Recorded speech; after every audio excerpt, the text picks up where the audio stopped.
வணக்கம் மாணவ மாணவிகளே. காப்போத்தா சாதாரணதர மாணவர்களுக்கான வரலாறு வகுப்பு இந்த வீடியோவில் நான் செய்து கொண்டிருக்கின்றேன்.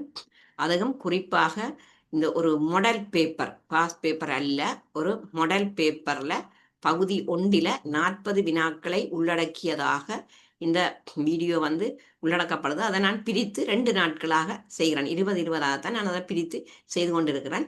கடந்த வகுப்பில் ஒரு மாடல் பேப்பர் 2 செய்து, அதாவது 40 வினாக்கள் முழுமையாக செய்து போடப்பட்டிருக்கிறது.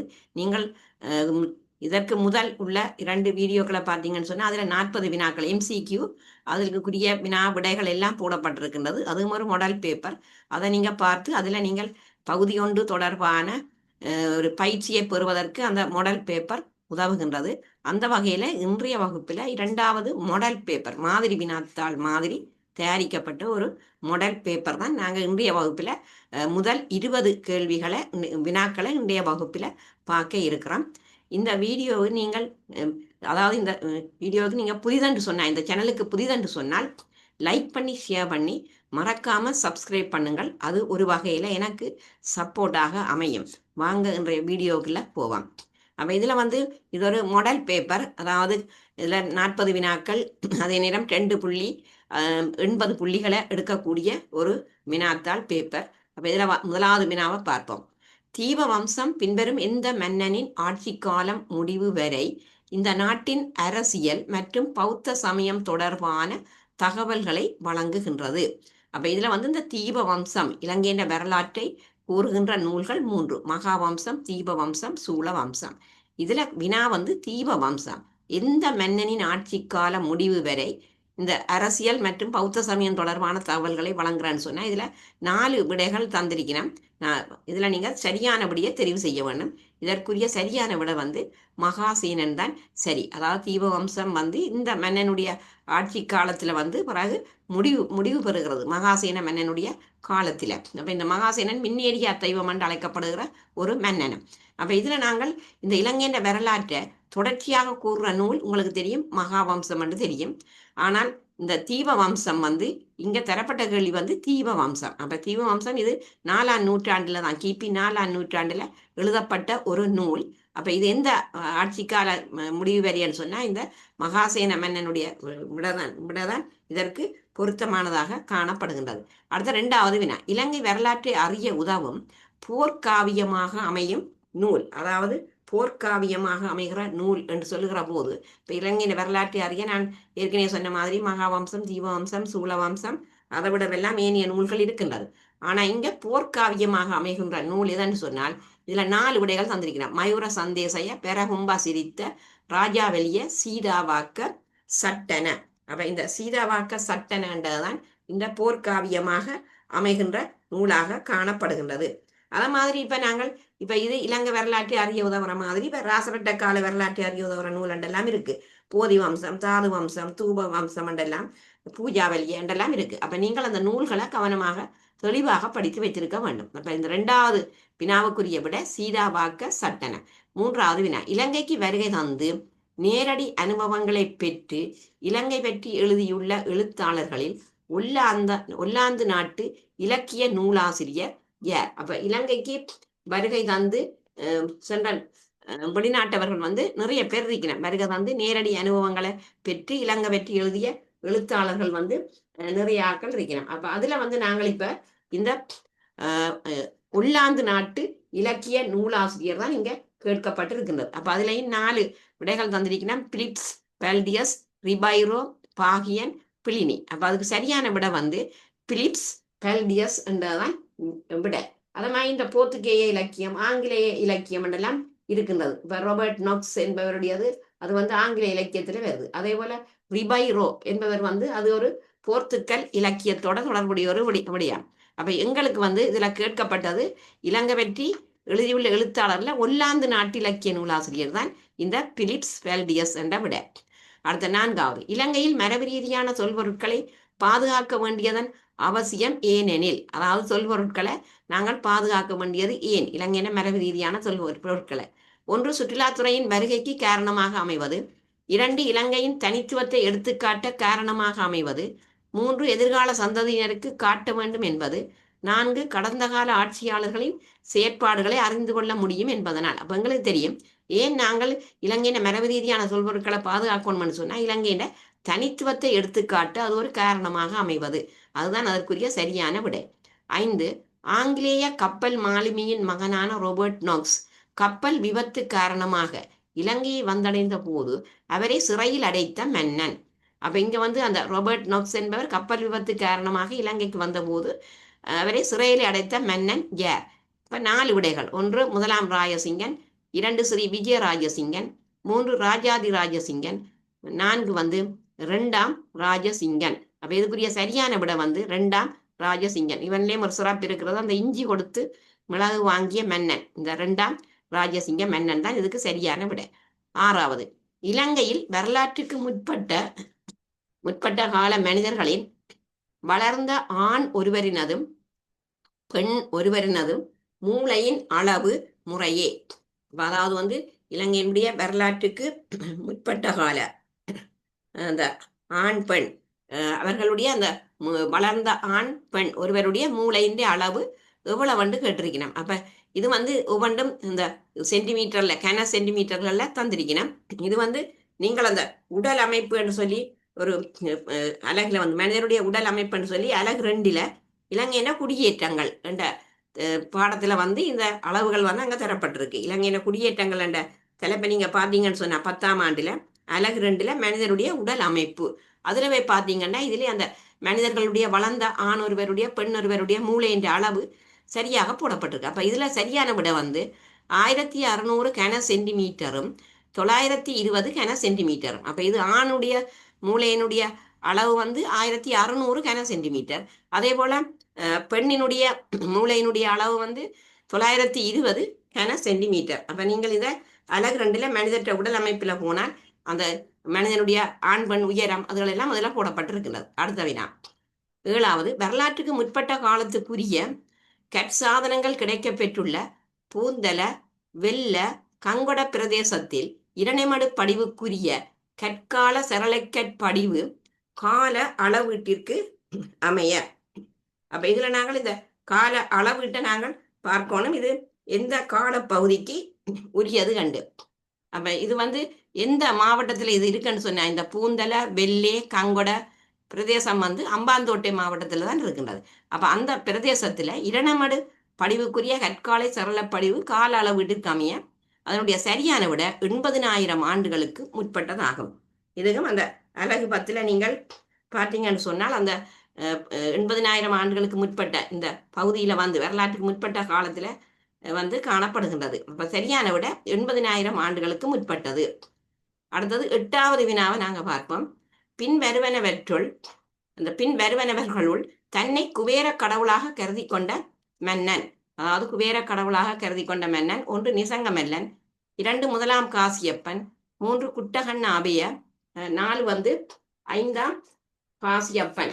அப்ப அதுல வந்து நாங்கள் சரியான விடை என்னன்றதை பார்க்க வேணும். அதாவது தன்னை குபேர கடவுளாக கருதி கொண்ட மன்னன் வந்து யாருன்னு சொன்னால் அதற்குரிய சரியான விடை வந்து முதலாம் காசியப்ப மன்னன் என்றதான் அதற்குரிய சரியான விடை. அப்ப அதுவும் வந்து எல்லாமே பாடநூல்கள்ல இருக்கின்றது, நீங்கள் அதை பார்க்கக்கூடியதாக இருக்கும். அதாவது முதலாம் காசியப்பன் என்றது நாங்கள் அந்த மன்னனுடைய விடையாக அதை எடுத்துக்கொள்ளலாம். அடுத்தது வந்து 9வது வினாவை நாங்கள் பார்த்தோம்னு சொன்னால் பின்வரும் எந்த மன்னனுடைய காலத்தில் அரச வரி அறவீடு முறைப்படுத்தப்பட்டதுடன் நாட்டை நிர்வாக அலகுகளாக பிரித்து நிர்வகிப்பதற்கு முயற்சிகள் மேற்கொள்ளப்பட்டது. அதாவது இந்த அரச வரி அறவீடு முறைப்படுத்தப்பட்டதுடன் நாட்டை நிர்வாக அலகுகளாக பிரித்து நிர்வகிப்பதற்கான முயற்சிகள் மேற்கொள்ளப்பட்டது எந்த மன்னன் காலம்? 1 பசவன், 2 துட்டகைமுனு, 3 முதலாம் விஜயபாகு, 4 பண்டுகாவியன். அப்ப இதற்குரிய சரியான விட வந்து பசவ மன்னன். அப்ப இவன் ஒரு கால்வாய் ஒன்றை கட்டினவன், இலகர கால்வாயை கட்டிய மன்னனும் இந்த பசவன். அடுத்தது நாங்க பார்ப்போம் 2 கூற்றுக்கள் உங்களுக்கு தரப்பட்டு இருக்கின்றது.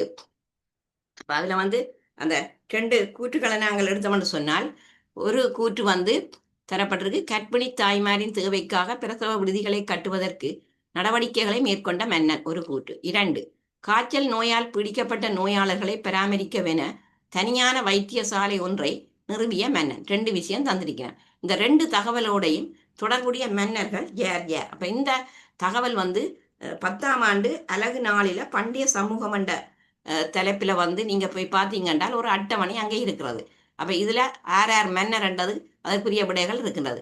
அப்ப இதுல இந்த 2 கூற்றுக்களோடையும் தொடர்புடைய மன்னர்கள் யாருன்னு சொன்னால், முதலாம் உபதிச, இவன் வந்து அந்த கர்ப்பிணி தாய்மாருடைய தேவைக்காக பிரசவ விடுதிகளை கட்ட நடவடிக்கை மேற்கொண்ட மன்னன் முதலாம் உபதிச.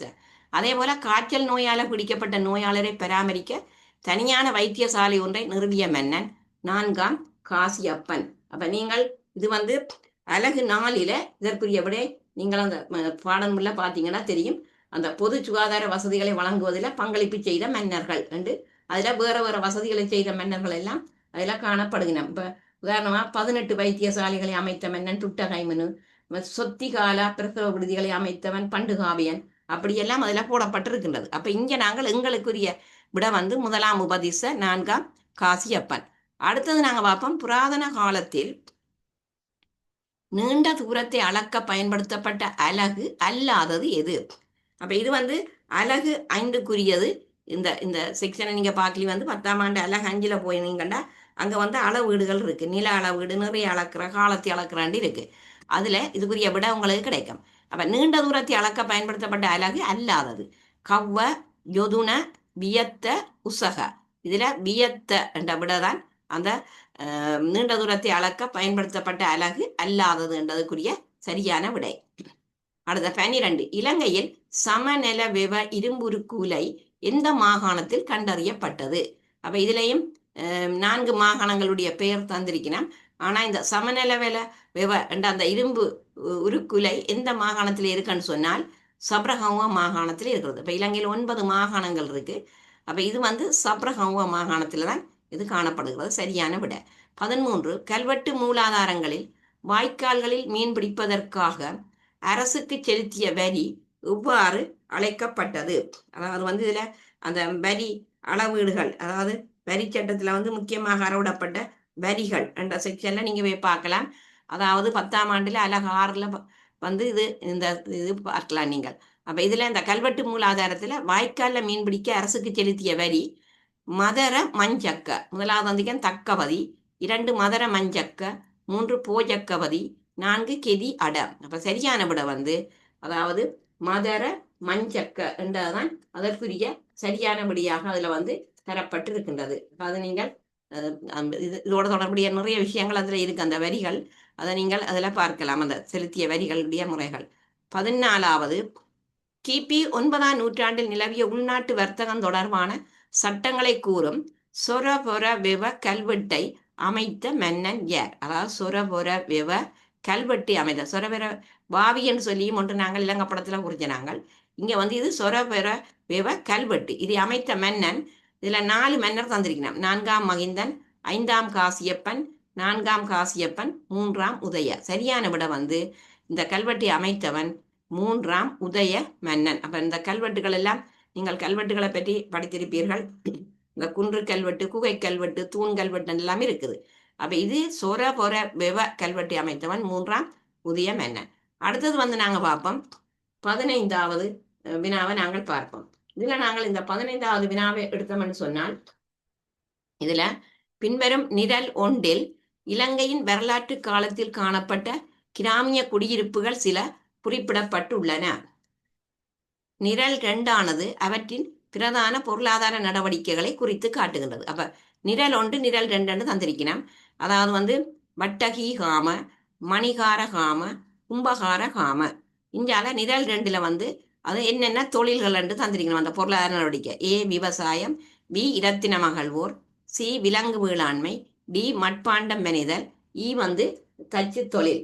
அப்ப இதை நீங்கள் இந்த இது சம்பந்தமான விடயங்களை நீங்கள் பார்க்கிறீ வந்து அலகு 2ல நீங்கள் பார்க்கலாம். அங்க வந்து குடியேற்றத்தின் கட்டமைப்பும் தன்மையும் என்ற செக்ஷன்ல அந்த பல்வேறு தொழில் அடிப்படையாக கொண்ட கிராமம், அவற்றுக்கு வழங்கப்பட்ட பெயர்கள் என்று சொல்லி எல்லாம் இருக்கின்றது. இப்ப உதாரணமா மணிகார காமாண்ட இரத்தின மகள்வோர், பட்டை தீட்டுவோர் வாழ்ந்த கிராமம் என்று சொல்லப்படுகின்றது. அத மாதிரி வட்டகி காம என்று சொன்னால் அதுலயும் வந்து தச்சு தொழில் என்று போட்டிருக்கிறான். அப்ப அதுக்கேற்ற மாதிரி நீங்கள் அந்த ஷார்ட் பாடம் என்று சொன்னால் உங்களுக்கு வந்து அதை மனநம் செய்து வச்சிருந்தா இந்த கேள்விக்கு இப்படி எழுதக்கூடியதாக இருக்கும். அப்போ இங்கே நாங்கள் பார்ப்போம், நிரல் ஒன்றிற்கு அமைவாக நிரல் 2 ஒழுங்குபடுத்தும் போது கிடைக்கும் சரியான விடை என்றதை பார்ப்போம். அப்போ இதில் வந்து முதலாவது பார்ப்போம், இந்த வட்டகீகாம, அது வந்து இப்போ நான் சொன்ன மாதிரி தச்சு தொழில். அப்போ அது வந்து ஈ என்ற விட இங்கே நாங்கள் பார்ப்போம் இங்கே இருக்கண்டு, மற்றதுகளில் இல்லை. முதலாவதா வட்டகீகாம வந்து தச்சு தொழிலுக்கு தான் பொருந்தும். அப்போ அந்த ஈ என்றது இங்கே இல்லாதபடியால் எங்களுக்கு தெரியும் முதலாவது விட தான் சரியாண்டு. அதை மாதிரி இப்போ மணிகார காம, நான் சொன்னான் இரத்தினம் அகழ்வோர் பட்டது இட்டுவோர், அப்போ பி. அப்போ இங்கே ரெண்டாவதுல வந்து பி, மற்ற 3 கூட்டிலையும் அதை பற்றி இல்லை. அடுத்தது வந்து கும்பகார காம, அது வந்து பி. இது இந்த பியில் டி, மட்பாண்டம் வெனைதல். டி வந்து மட்பாண்டம் வெனைதல் என்பது. அப்போ ஆகவே எங்களுக்கு சரியான விட வந்து இ பி டி. அப்போ இதுக்கு நீங்கள் இப்படியான அட்டவணைகள் வரைக்க உங்களுக்கு வந்து அந்தந்த துறைகள் வந்து என்னென்ன பொருளாதார நடவடிக்கைகள், மற்றது வந்து அந்த கிராமிய குடியிருப்புகளும் அவர்கள் மேற்கொண்ட தொழில்களும் முழுமையாக படித்து வைத்திருக்க வேண்டும். கட்டாயம் பரீட்சைக்கு இப்படியான ஒரு வினா வரலாம். அப்போ அதை இப்படி ஒழுங்குபடுத்திக்க எங்களுக்கு இதில் சரியான விட வந்து இபி டி என்ற ஒரு விட வந்து எங்களுக்கு இதில் காணப்படுகின்றது. இப்போ உதாரணமாக இந்த அட்டவணை தொடர்பாக பார்த்தோம்னா, கசிகார காம, விவசாயிகள் வாழும் கிராமம். மணிகார காம, இரத்தினம் அகழ்வோர் பட்டை தீட்டுவோர் வாழ்ந்த கிராமம். கோபால காம, இடையர் வாழ்ந்த கிராமம். கேவட்டகம, மீனவர் வாழ்ந்த கிராமம். கும்பகார காம, குயவர் வாழ்ந்த கிராமம். வட்டகி காம, தச்சர் வாழ்ந்த கிராமம் என்று. அப்போ அவளாம் ஞாபகம் சொன்னா நீங்க இந்த கேள்விக்கு வந்து இலகுவாக விடை எழுத முடியும். அடுத்தது 16வது வினா. கலிங்கமாகன் புலனறுவியை ஆட்சி செய்து கொண்டிருந்த போது மகியங்கனைக்கு அண்மையில் மினிப்பே என்னும் இடத்தில் மகாவலி கங்கை கரையில் அமைந்த மலையில் சுயாதீன ஆட்சியை நடாத்தி சென்ற பிரதேசத்தின் தலைவர் என்றதை பார்ப்போம். அப்போ இது வந்து நாங்கள் தெரியும், இந்த புலனறுவிய கலிங்கமாகன் ஆட்சி செய்தவன். அப்போ என்னன்னு சொன்னால், இவன் வந்து கிபி 1215ஆம் ஆண்டு மாகன் இங்கே படையெடுத்தது, கலிங்கமாகன் படையெடுப்பு. அப்போ அப்படி செய்யக்கல மகியங்கனை கண்மேல மினிப்பே என்ற இடத்துல மகாவலிகங்கை கரையில் அமைந்த மலையில சுயாதீன ஆட்சியை நடாத்தி சென்ற பிரதேசத்தின் தலைவர். அப்போ இதுக்கு நாங்கள் சரியான விட வந்து சங்க தளபதி. அப்போ இது வந்து அந்த நீங்கள் தென்மேற்கு நோக்கி இடம்பெயர்ந்த ராசதானிகள் என்று சொல்லி அலகு 7 10ஆம் ஆண்டில் இருக்கிறது. அந்த செக்ஷனுக்குள்ள நீங்கள் போய் பார்த்தீங்கன்னு சொன்னால் இதுக்குரிய விடைகளை நீங்கள் படிக்கக்கூடியதாக இருக்கும். அப்போ இதில் வந்து இந்த சுப தளபதி குவனேயவாகு ஆதிபாதன், சங்க தளபதி வீரவாகு. அப்போ இதுக்கு சரியான இது வந்து மினிப்பே என்ற இடத்துல அமைத்தவன் சங்க தளபதி. 17 பின்வரும் வரலாற்று நிகழ்வுகளை கவனிக்குக. ஏ தர்மசேன தேரரால் சத்தர்ம ரத்னாவலிய நூல் எழுதப்பட்டமை. பி அம்புலிகல குமாரன் 7ஆம் பராக்கிரமபாகுவை பதவி நீக்கிவிட்டு 8ஆம் வீர பராக்கிரமபாகு என்ற பெயரில் முடிசூடி கொண்டமை. சி பாலி மொழியில் இருந்து பன்சிய பனஸ் ஜாதக கதை சிங்களத்தில் மொழிபெயர்க்கப்பட்டமை. டி இலங்கையில் இருந்து எகிப்துக்கு அனுப்பப்பட்ட வர்த்தக தூது குழுவினரை ஹெய்ரோ நகரில் வைத்து எகிப்திய சுல்தான் வரவேற்றமை. அப்ப இந்த வரலாற்று நிகழ்வுகளை அவை நடைபெற்ற கால ஒழுங்கில் கொண்ட சரியான விடை. அப்ப இது வந்து உங்களுக்கு வந்து அந்த ஆண்டுகள் வரலாற்று சம்பவங்கள், இப்போ நான் அதை ஒரு வீடியோவில் போட்டுனான், ஆண்டுகளும் வரலாற்று சம்பவங்களும் உண்டு.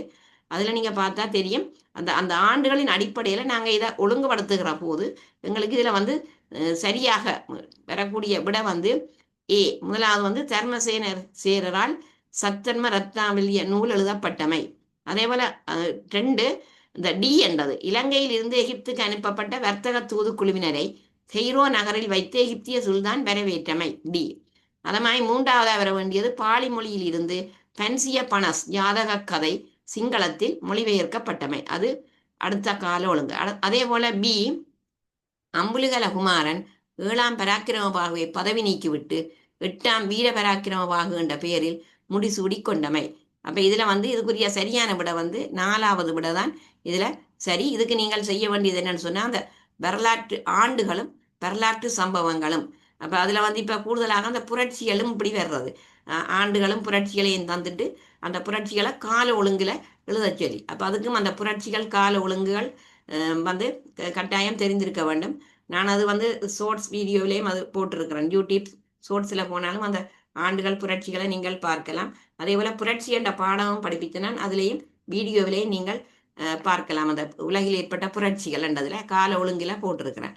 அப்போ இதுக்கு நீங்கள் தெரிந்திருக்க வேண்டிய விஷயம் வந்து ஆண்டுகளும் வரலாற்று சம்பவங்களும் தெரிந்தால் அந்த ஒரு ஆண்டை எடுத்து அதில் வந்து என்ன வரலாற்று சம்பவம் நடந்தது என்றதை வச்சு இந்த இப்படியான கேள்விகளுக்கு விடை எழுதலாம்.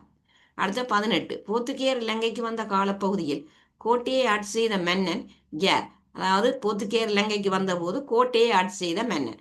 அதுக்கு சரியான விட வந்து 8ஆம் வீர பராக்கிரம பாகு. அப்போ இதில் வந்து இலங்கையில் 3 ராஜ்யங்கள் இருந்தது. போர்த்துகேயர் இலங்கைக்கு வரைய கோட்டை, கண்டி, யாழ்ப்பாணம்னு சொல்லி. அப்போ இதில் வந்து இந்த 8ஆம் வீர பராக்கிரம பாகு தான் கோட்டையை ஆட்சி செய்த மன்னன். 19 கண்டி ராஜ்யத்தில் உரிமையையும் அனுபவித்தலையும் அடிப்படையாக கொண்டு அரச மாளிகைக்காக பயன்படுத்திய நிலம் எவ்வாறு அழைக்கப்பட்டது? இது கண்டி ராஜ்யத்தில் 10ஆம் ஆண்டில் நீங்கள் பார்க்க வேண்டிய ஒரு பகுதி. அதாவது இது அடிக்கடி பரீட்சைகளுக்கு வேற ஒரு வினாவும். உரிமையையும் அனுபவித்தலையும் அடிப்படையாக கொண்டு அரச மாளிகைக்காக பயன்படுத்தப்பட்ட நிலம் கபாடகம் தான் சரியான விட. அடுத்தது 20 கண்டி ராஜ்யத்திலே போர்த்துகேயர் தங்கள் அதிகாரத்தை ஏற்படுத்துவதற்கு கையாண்ட தந்திரம். அதாவது போர்த்துகேயர் தங்களுடைய அதிகாரத்தை ஏற்படுத்த அவர்கள் என்ன தந்திரத்தை கையாண்டார்கள்? 1 கொணப்பு பண்டாரனை அரசனாக்கியமை, 2 கண்டி பிரதானிகளின் உதவியை பெற்றுக்கொண்டமை, 3 கண்டி ராஜ்யத்திலே கத்தோலிக்க சமயத்தை பரப்பியமை, 4 தங்கள் பாதுகாப்பில் இருந்த குசுமாசன தேவிக்கு அரச பதவி வழங்கியமை. அப்ப நாங்கள் இந்த 20வது வினாவை நாங்கள் பார்த்தோம்னு சொன்னால் இங்கே அந்த போர்த்துகேயர் தங்களோட அதிகாரத்தை ஏற்படுத்த கையாண்ட தந்திரம், அதாவது பதவி வழங்கியமை. தங்களோட பாதுகாப்பில் இருந்த குசுமாசன தேவிக்கு அரச பதவியினை வழங்கியமை என்பதுதான் இதற்குரிய சரியான விடை. அப்ப இதுல வந்து நான் இப்ப உங்களுக்கு 20 வினாக்கள், இது ஒரு பாஸ் பேப்பர்ல வந்த வினாவில்லை, இது ஒரு மாடல் பேப்பராக எப்படி பரீட்சைக்கு வருமென்ற ஒரு மாடல் பேப்பர் ஒன்று தான். இதில் நான் 40 கேள்வியில் இன்றைக்கு 20 கேள்வி செய்திருக்கிறேன். மற்றது வந்து இதனுடைய மிகுதி 20ம் நாளைய வீடியோவில் போடுவேன். அதே நேரம் நேற்றும் அதற்கு முதலும் இருந்த 2 வீடியோவை நீங்கள் பார்த்தீங்கன்னா அதிலே ஒரு மாடல் பேப்பர் 40 வினாக்கள் செய்திருக்கிறேன். இதற்கு முதல் உள்ள 2 வீடியோவில் இந்த பகுதி ஒன்று மாடல் பேப்பர் வந்திருக்கிறது. இந்த சேனல் உங்களுக்கு பிடித்திருந்தால் லைக் பண்ணி ஷேர் பண்ணி மறக்காமல் சப்ஸ்கிரைப் பண்ணுங்கள். நன்றி.